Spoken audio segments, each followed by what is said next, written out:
Hello students, आप लोगों का अपने YouTube channel mission next exam में स्वागत है। दोस्तों, आज इस वीडियो में हमने बायोलॉजी के टॉप 50 क्वेश्चन लिए हैं। दोस्तों, ये बहुत ही महत्वपूर्ण क्वेश्चन है जो आपके एग्जाम में बार बार पूछे गए हैं और जिनके पूछे जाने की संभावना है वो भी बहुत अधिक रहेगी। और दोस्तों, लास्ट में आपको कमेंट बॉक्स में कमेंट करके बताना है इनमें से कितने क्वेश्चन का आप लोगों ने सही जवाब दिया। अगर आपने अभी तक हमारे चैनल को सब्सक्राइब नहीं किया तो सब्सक्राइब कर लें और बेल आइकन को प्रेस कर दें, जिससे आने वाली वीडियो की नोटिफिकेशन आपके पास पहुँच सके, और वीडियो को लाइक कर दें। तो चलिए शुरू करते हैं। हमारा पहला क्वेश्चन है, शरीर की सबसे बड़ी ग्रंथि कौन सी है? ए लार ग्रंथि, बी थायराइड ग्रंथि, या फिर सी यकृत, या फिर डी आमाशय। तो आपको बताना है इनमें से कौन सा ऑप्शन है वो राइट ऑप्शन होगा। तो चलिए मैं आपको बता दूं, जो शरीर की सबसे बड़ी ग्रंथि है वो यकृत है, जो यहाँ पर हमारा ऑप्शन नंबर सी है वो राइट ऑप्शन होगा। तो चलिए देखते हैं नेक्स्ट हमारा अगला क्वेश्चन।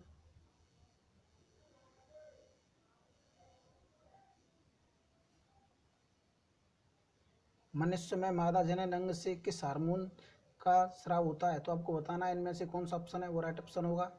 एस्ट्रोजन, प्रोजेस्टेरोन, रिलैक्सिन, या सभी कथन सत्य हैं। तो आपको बताना है इनमें से कौन सा ऑप्शन है वो राइट ऑप्शन होगा। तो चलिए मैं आपको बता दूं, मनुष्य में मादा जनन अंग से रिलैक्सिन हार्मोन है वो का स्राव होता है, जो यहाँ पर हमारा ऑप्शन नंबर सी है वो राइट ऑप्शन होगा। तो चलिए देखते हैं नेक्स्ट हमारा अगला क्वेश्चन। मनुष्य में ऐच्छिक गतियों का नियंत्रण किसके द्वारा होता है? सेरिब्रम, थायराइड, सेरिबलम, या डी इनमें से कोई नहीं। तो आपको बताना है इनमें से कौन सा ऑप्शन है वो राइट ऑप्शन होगा। तो चलिए मैं आपको बता दूं, जो यहाँ पर हमारा ऑप्शन नंबर ए है सेरिब्रम, वो राइट ऑप्शन हो जाएगा।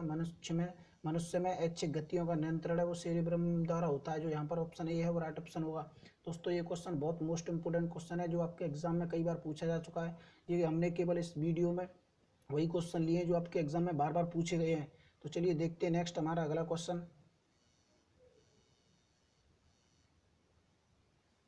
शरीर का तापक्रम कहाँ से नियंत्रित होता है? Spinal cord, cerebellum, hypothalamus, pituitary. तो आपको बताना है इनमें से कौन सा ऑप्शन है वो राइट ऑप्शन होगा। तो चलिए मैं आपको बता दूं, शरीर का तापक्रम दोस्तों वो हाइपोथैलेमस द्वारा नियंत्रित होता है, जो यहाँ पर हमारा ऑप्शन नंबर सी है वो राइट ऑप्शन होगा। तो चलिए देखते हैं नेक्स्ट हमारा अगला क्वेश्चन। अमीबा में भोजन का अंतर्ग्रहण किसके द्वारा होता है? कूटपाद, कोशिकामूह, सीलिया, या गुदाद्वार। तो आपको बताना है इनमें से कौन सा ऑप्शन है वो राइट ऑप्शन होगा। दोस्तों, मोस्ट इंपोर्टेंट क्वेश्चन जो आपके एग्जाम में कई बार पूछा जा चुका है। तो मैं आपको बता दूं, जो यहाँ पर हमारा ऑप्शन नंबर ए है कूटपाद, वो राइट ऑप्शन होगा। अमीबा में भोजन का अंतर्ग्रहण है वो कूटपाद द्वारा होता है, जो यहाँ पर ऑप्शन ए है वो राइट ऑप्शन होगा। तो चलिए देखते हैं नेक्स्ट हमारा अगला क्वेश्चन। निम्न में से कौन सा एंजाइम लार में पाया जाता है? तो आपको बताना है इनमें से कौन सा ऑप्शन है वो राइट ऑप्शन होगा। पेप्सिन, ट्रिप्सिन, टाइलिन, या काइमोट्रिप्सिन। तो आपको बताना है इनमें से कौन सा ऑप्शन है वो राइट ऑप्शन होगा। दोस्तों, ये भी मोस्ट इंपोर्टेंट क्वेश्चन। तो चलिए मैं आपको बता दूं, जो यहाँ पर हमारा ऑप्शन नंबर सी है टाइलिन, वो राइट ऑप्शन हो जाएगा। जो लार में एंजाइम पाया जाता है वो टाइलिन है, जो यहाँ पर ऑप्शन सी है वो राइट ऑप्शन होगा। तो चलिए देखते हैं नेक्स्ट हमारा अगला क्वेश्चन। वह प्रक्रिया जिसके द्वारा मनुष्य श्वास ग्रहण करता है तथा छोड़ता है वह है श्वसन, या श्वासोच्छ्वास, या प्रवास, या निःश्वसन। तो आपको बताना है इनमें से कौन सा ऑप्शन है वो राइट ऑप्शन होगा। तो चलिए मैं आपको बता दूं, जो यहाँ पर हमारा ऑप्शन नंबर बी है श्वासोच्छ्वास, जो यहाँ पर ऑप्शन बी है वो राइट ऑप्शन हो जाएगा। तो चलिए देखते हैं नेक्स्ट हमारा अगला क्वेश्चन। दोस्तों, इसी तरीके से ये क्वेश्चन पूछा गया था आपके एग्जाम में। तो चलिए देखते हैं नेक्स्ट हमारा अगला क्वेश्चन। ऊर्जा उत्पादन करने के लिए कोशिका प्राय किसका उपयोग करती है? अमीनो अम्ल, ग्लूकोज, वसाम्ल, या सुक्रोज। तो आपको बताना है इनमें से कौन सा ऑप्शन है वो राइट ऑप्शन होगा। तो चलिए मैं आपको बता दूं, जो यहाँ पर हमारा ऑप्शन नंबर बी है वो राइट ऑप्शन हो जाएगा, ग्लूकोज। दोस्तों, ग्लूकोज है शरीर में ऊर्जा उत्पादन के लिए जो उपयोग करती है वो ग्लूकोज का करती है, जो यहाँ पर ऑप्शन बी है वो राइट ऑप्शन होगा। तो चलिए देखते हैं नेक्स्ट हमारा अगला क्वेश्चन।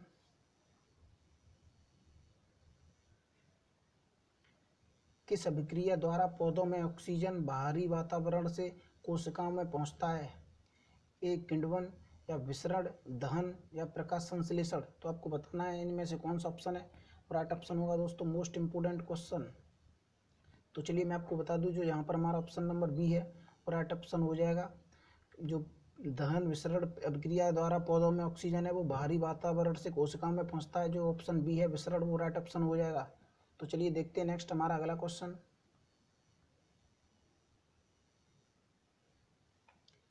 श्वसन की अभिक्रिया में खाद्य पदार्थों की परिणति क्या होती है? परिणति क्या होती है? तो आपको बताना है इनमें से कौन सा ऑप्शन है वो राइट ऑप्शन होगा। विघटन, दहन, परिवर्तन या संवेषण। तो आपको बताना है इनमें से कौन सा ऑप्शन है वो राइट ऑप्शन होगा। तो चलिए मैं आपको बता दूं, जो यहाँ पर हमारा ऑप्शन नंबर ए है विघटन, वो राइट ऑप्शन हो जाएगा। तो चलिए देखते हैं नेक्स्ट हमारा अगला क्वेश्चन। खाद्य पदार्थों का भोजन में स्थानांतरण का मुख्य रूप कौन सा है? ग्लूकोज, स्टार्च या सुक्रोज या प्रोटीन। तो आपको बताना है इनमें से कौन सा ऑप्शन है वो राइट ऑप्शन होगा। तो चलिए मैं आपको बता दूं, जो यहाँ पर हमारा ऑप्शन नंबर सी है सुक्रोज, वो राइट ऑप्शन हो जाएगा। तो चलिए देखते हैं नेक्स्ट हमारा अगला क्वेश्चन। दोस्तों ये भी मोस्ट इंपोर्टेंट क्वेश्चन आपके एग्जाम में कई बार पूछा जा चुका है।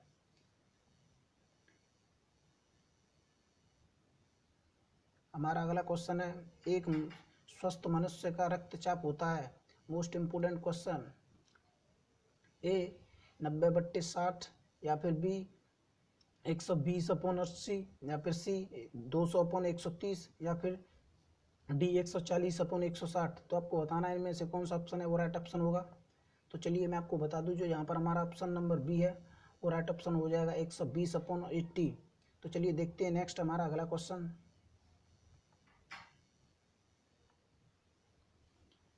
मनुष्य के मस्तिष्क की सबसे बाहरी झिल्ली है पियामीटर, मीटर, ड्यूरामीटर या एरेकोंड्वाइन। ये तो आपको बताना है इनमें से कौन सा ऑप्शन है वो राइट ऑप्शन होगा।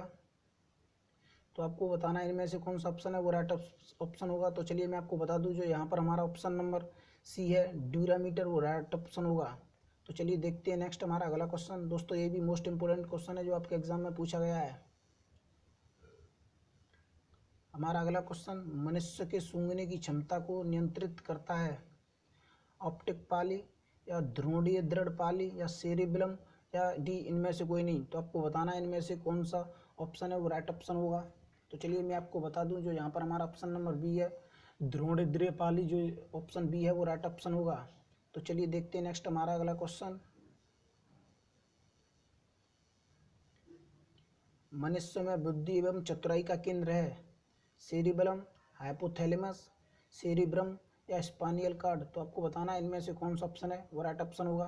तो चलिए मैं आपको बता दूं, जो यहाँ पर हमारा ऑप्शन नंबर सी है सेरिब्रम, वो राइट ऑप्शन होगा। दोस्तों ये भी मोस्ट इंपोर्टेंट क्वेश्चन।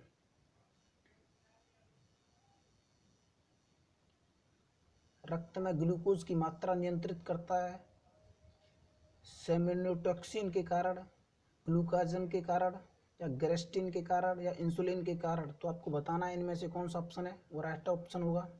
तो चलिए मैं आपको बता दूं, जो यहाँ पर हमारा ऑप्शन नंबर डी है इंसुलिन के कारण, वो राइट ऑप्शन हो जाएगा। दोस्तों ये भी मोस्ट इंपोर्टेंट क्वेश्चन है, आपके एग्जाम में कई बार पूछा जा चुका है।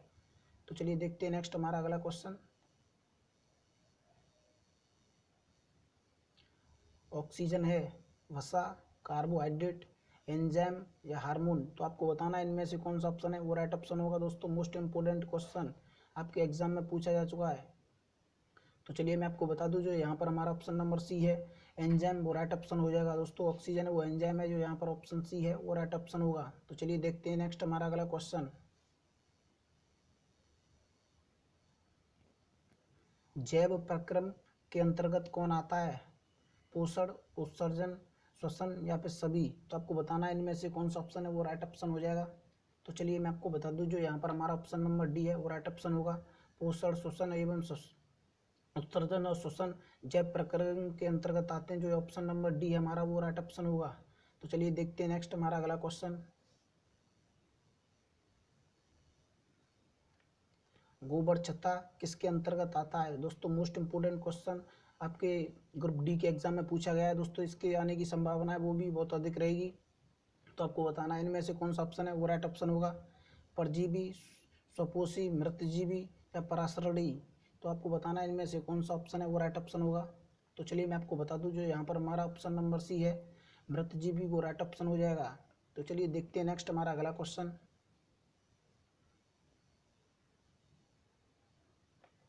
वायुमंडल में सामान्यतः CO2 पाया जाता है? 78%, 21%, 4% या 0.03%। तो आपको बताना है इनमें से कौन सा ऑप्शन है वो राइट ऑप्शन होगा। तो चलिए मैं आपको बता दूं, जो CO2 वायुमंडल में पाया जाता है वो 0.03% पाया जाता है, जो यहाँ पर हमारा ऑप्शन नंबर डी है वो राइट ऑप्शन होगा। तो चलिए देखते हैं नेक्स्ट हमारा अगला क्वेश्चन। छाया में पनपने वाले पौधों को क्या कहते हैं? हेलियोफाइटस या थियोफाइटस या सियोकाइटस या इनमें से कोई नहीं। तो आपको बताना है इनमें से कौन सा ऑप्शन है वो राइट ऑप्शन होगा। तो चलिए मैं आपको बता दूं, जो छाया में पनपने वाले पौधों को सियोकाइटस कहा जाता है, जो यहाँ पर हमारा ऑप्शन नंबर सी है वो राइट ऑप्शन हो जाएगा दोस्तों। Most important question. तो चलिए देखते हैं नेक्स्ट हमारा अगला क्वेश्चन। मनुष्य में मुख्यतः श्वसन अंग क्या है? फेफड़ा, नाक, ट्रैकिया या क्लोम। तो आपको बताना है इनमें से कौन सा ऑप्शन है वो राइट ऑप्शन होगा। तो चलिए मैं आपको बता दूं दोस्तों, मोस्ट इंपोर्टेंट क्वेश्चन, इसका आंसर तो आप लोगों को सभी को पता होगा। मनुष्य में जो श्वसन का जो मुख्य अंग है वो फेफड़ा है, जो यहाँ पर हमारा ऑप्शन नंबर ए है वो राइट ऑप्शन होगा। तो चलिए देखते हैं नेक्स्ट हमारा अगला क्वेश्चन।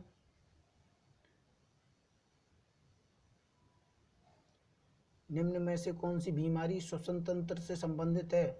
डायरिया, टीबी, निमोनिया या बी और सी, यानी कि टीबी और निमोनिया। तो आपको बताना है इनमें से कौन सा ऑप्शन है वो राइट ऑप्शन होगा। तो चलिए मैं आपको बता दूं, जो श्वसन तंत्र से संबंधित जो बीमारी है वो टीबी और निमोनिया दोनों है। इस वजह से यहाँ पर हमारा ऑप्शन नंबर डी है वो राइट ऑप्शन होगा। तो चलिए देखते हैं नेक्स्ट हमारा अगला क्वेश्चन। उच्च रक्तचाप की अवस्था को क्या कहते हैं?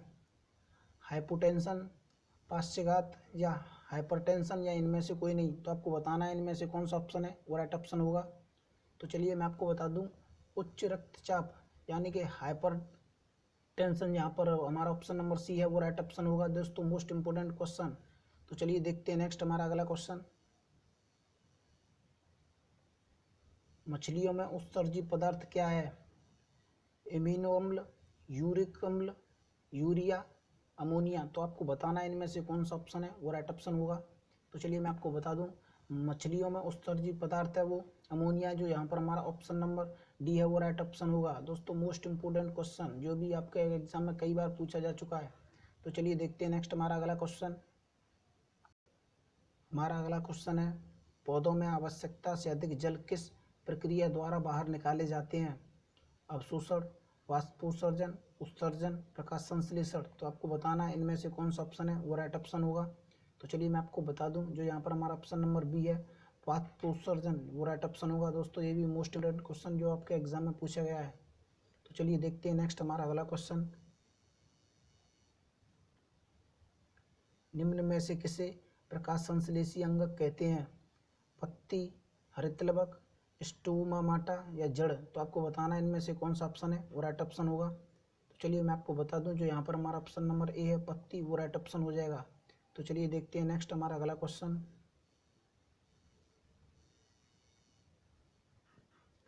पौधों में गैसों के आदान प्रदान के लिए रहते हैं जड़, रंध्र, टहनी, तना। तो आपको बताना है इनमें से कौन सा ऑप्शन है वो राइट ऑप्शन होगा। तो चलिए मैं आपको बता दूं, जो यहाँ पर हमारा ऑप्शन नंबर बी है रंध्र वो राइट ऑप्शन हो जाएगा। तो चलिए देखते हैं नेक्स्ट हमारा अगला क्वेश्चन दोस्तों। ये भी मोस्ट इंपोर्टेंट क्वेश्चन जो आपके एग्जाम में कई बार पूछा जा चुका है। तो चलिए देखते हैं नेक्स्ट हमारा जो अगला क्वेश्चन है, फेफड़ों का आकार होता है गोलाकार, बेलनाकार, शंक्वाकार या अंडाकार। तो आपको बताना है इनमें से कौन सा ऑप्शन है वो राइट ऑप्शन होगा। तो चलिए मैं आपको बता दूं, जो फेफड़ा का आकार होता है वो शंक्वाकार होता है, जो यहाँ पर हमारा ऑप्शन नंबर सी है वो राइट ऑप्शन हो जाएगा दोस्तों। ये भी मोस्ट इंपोर्टेंट क्वेश्चन। तो चलिए देखते हैं नेक्स्ट हमारा अगला क्वेश्चन। भोजन का पाचन भोजन का पाचन किस प्रकार की अभिक्रिया है? उपचयन या संयोजन या अपचयन या विस्थापन। तो आपको बताना है इनमें से कौन सा ऑप्शन है वो राइट ऑप्शन होगा। तो चलिए मैं आपको बता दूं, जो यहाँ पर हमारा ऑप्शन नंबर ए है अब उपचयन वो राइट ऑप्शन हो जाएगा दोस्तों। ये भी मोस्ट इंपोर्टेंट क्वेश्चन। तो चलिए देखते हैं नेक्स्ट हमारा अगला क्वेश्चन। हार्मोन शब्द का नामकरण किसने किया था? रॉबर्ट, अरस्तु या बेलिस एवं स्टार्लिंग या ब्राउन पोर्टर। तो आपको बताना है इनमें से कौन सा ऑप्शन है वो राइट ऑप्शन होगा। तो चलिए मैं आपको बता दूं, जो यहाँ पर हमारा ऑप्शन नंबर सी है, बेलिस एवं स्टार्लिंग, वो राइट ऑप्शन हो जाएगा। तो चलिए देखते हैं नेक्स्ट हमारा अगला क्वेश्चन। दोस्तों ये भी मोस्ट इंपोर्टेंट क्वेश्चन है जो आपके एग्जाम में पूछा गया है।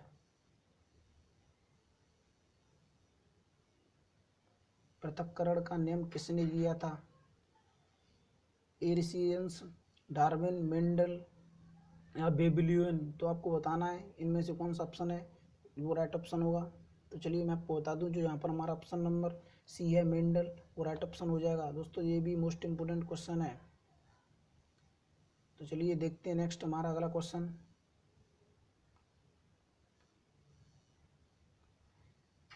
जीव विज्ञान शब्द का प्रयोग सर्वप्रथम किसने किया? लेमार्क एवं ट्रिनविनरस, या वॉन मोल ने, या पुरकिंजे ने, या अरस्तु ने? तो आपको बताना है इनमें से कौन सा ऑप्शन है वो राइट ऑप्शन होगा। तो चलिए मैं आपको बता दूं, जो यहाँ पर हमारा ऑप्शन नंबर ए है, लेमार्क तथा ट्रिविनेरस ने, जो यहाँ पर ऑप्शन नंबर ए है वो राइट ऑप्शन होगा। तो चलिए देखते हैं नेक्स्ट हमारा अगला क्वेश्चन। जीव विज्ञान के जनक के नाम से कौन जाने जाते हैं? लेमार्क, डार्विन, अरस्तु या ट्रेविनेरस? तो आपको बताना है इनमें से कौन सा ऑप्शन है वो राइट ऑप्शन होगा। दोस्तों मोस्ट इंपोर्टेंट क्वेश्चन, इसका आंसर तो आप लोगों को सभी को पता होगा दोस्तों, फिर भी ये क्वेश्चन बार बार आपके एग्जाम में पूछा जाता है। तो चलिए मैं आपको बता दूं, जो यहाँ पर हमारा ऑप्शन नंबर ए है, अरस्तु, वो राइट ऑप्शन हो जाएगा। जो बायोलॉजी के जनक माने जाते हैं वो अरस्तु माने जाते हैं। तो चलिए देखते हैं नेक्स्ट हमारा अगला क्वेश्चन। वनस्पति विज्ञान के जनक के नाम से जाने जाते हैं थियोफ्रेटस, डार्विन, पुरकिंजे या अरस्तु? तो आपको बताना है इनमें से कौन सा ऑप्शन है वो राइट ऑप्शन होगा। तो चलिए मैं आपको बता दूं, जो यहाँ पर हमारा ऑप्शन नंबर ए है, थियोफ्रेटस, वो राइट ऑप्शन हो जाएगा। जो वनस्पति विज्ञान के जनक माने जाते हैं। ये भी आप लोगों को याद रखना है, ये भी आपके एग्जाम में कई बार पूछा जा चुका है। तो चलिए देखते हैं नेक्स्ट हमारा अगला क्वेश्चन। बॉटनी शब्द की व्युत्पत्ति किस भाषा के शब्द से हुई है? ग्रीक, लैटिन, फ्रेंच, पुर्तगाली? तो आपको बताना है इनमें से कौन सा ऑप्शन है वो राइट ऑप्शन होगा। दोस्तों ये क्वेश्चन आपके एग्जाम में पूछा गया है। तो चलिए मैं आपको बता दूं, जो यहाँ पर हमारा ऑप्शन नंबर ए है, ग्रीक, वो राइट ऑप्शन हो जाएगा। तो चलिए देखते हैं नेक्स्ट हमारा अगला क्वेश्चन। फाइकोलॉजी में किसका अध्ययन किया जाता है?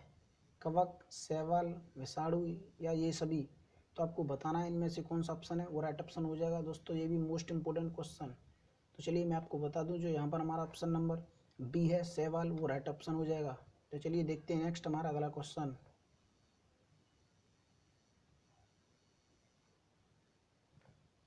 पर्यावरण का अध्ययन जीव विज्ञान की किस शाखा के अंतर्गत किया जाता है?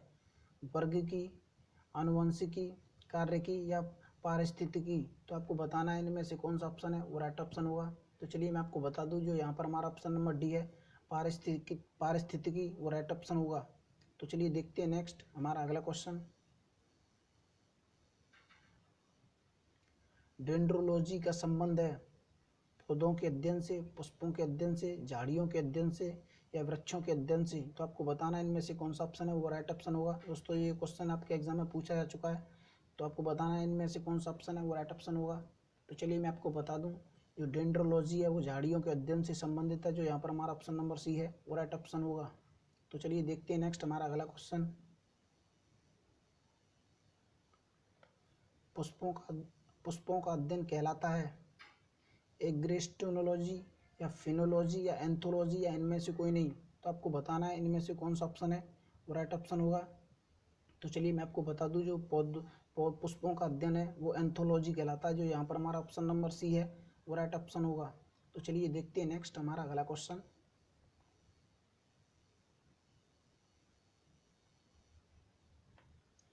वनस्पति संवर्धन से संबंधित विज्ञान की शाखा को कहते हैं ओरलेरिकल्चर, हॉर्टिकल्चर, एग्रीकल्चर या फ्लोरिकल्चर? तो आपको बताना है इनमें से कौन सा ऑप्शन है वो राइट ऑप्शन होगा। तो चलिए मैं आपको बता दूं, जो यहाँ पर हमारा ऑप्शन नंबर बी है, हॉर्टिकल्चर, वो राइट ऑप्शन हो जाएगा। तो चलिए देखते हैं नेक्स्ट हमारा अगला क्वेश्चन।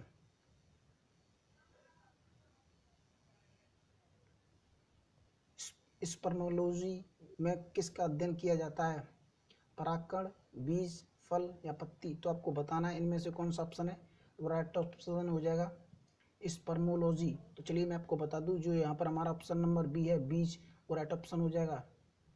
दोस्तों ये भी मोस्ट इंपोर्टेंट क्वेश्चन जो आपके एग्जाम में कई बार पूछा जा चुका है। तो चलिए देखते हैं नेक्स्ट हमारा अगला क्वेश्चन।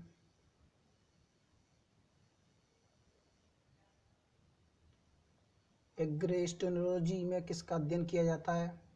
घासों का, फलों का, फसलों का, तेल बीजों का। तो आपको बताना है इनमें से कौन सा ऑप्शन है, वो राइट ऑप्शन हो जाएगा।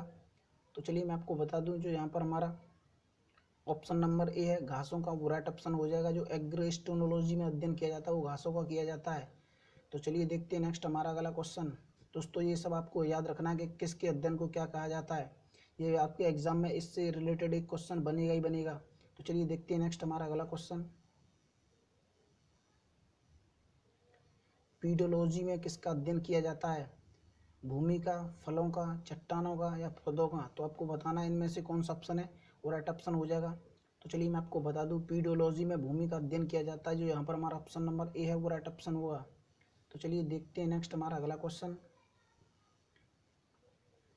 पौधों को नाम देने वाले विज्ञान कहलाता है? नामकरण, वर्गीकी, पहचान या वर्गीकरण। तो आपको बताना है इनमें से कौन सा ऑप्शन है, वो राइट ऑप्शन होगा। तो चलिए मैं आपको बता दूं, जो यहाँ पर हमारा ऑप्शन नंबर बी है, वर्गीकी, वो राइट ऑप्शन हो जाएगा।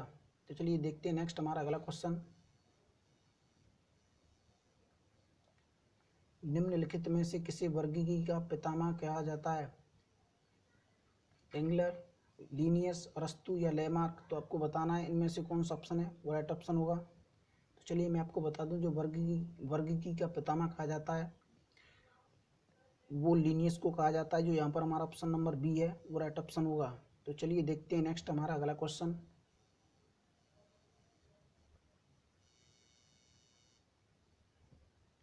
सूक्ष्म जीव मिलते हैं रेतीली मिट्टी में, लवण युक्त पानी में, दलदल भूमि में या इनमें से सभी।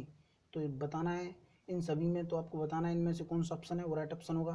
तो चलिए मैं आपको बता दूं, जो सूक्ष्म जीव होते हैं वो सभी में मिलते हैं, रेतीली मिट्टी में भी, लवण युक्त पानी में भी और दलदल भूमि में भी। तो यहाँ पर हमारा ऑप्शन नंबर डी है, राइट ऑप्शन हो जाएगा। दोस्तों ये भी इंपॉर्टेंट क्वेश्चन है जो आपके एग्जाम में पूछा गया है। तो चलिए देखते हैं नेक्स्ट हमारा अगला क्वेश्चन। विषाणु वृद्धि करता है जीवित कोशिका में, चीनी के विलयन में, मृत शरीर में या पानी में। तो आपको बताना है इनमें से कौन सा ऑप्शन है, वो राइट ऑप्शन होगा। तो चलिए मैं आपको बता दूं, जो विषाणु वृद्धि करता है वो जीवित कोशिका में करता है। जो यहाँ पर हमारा ऑप्शन नंबर ए है वो राइट ऑप्शन हो जाएगा। तो चलिए देखते हैं नेक्स्ट हमारा अगला क्वेश्चन।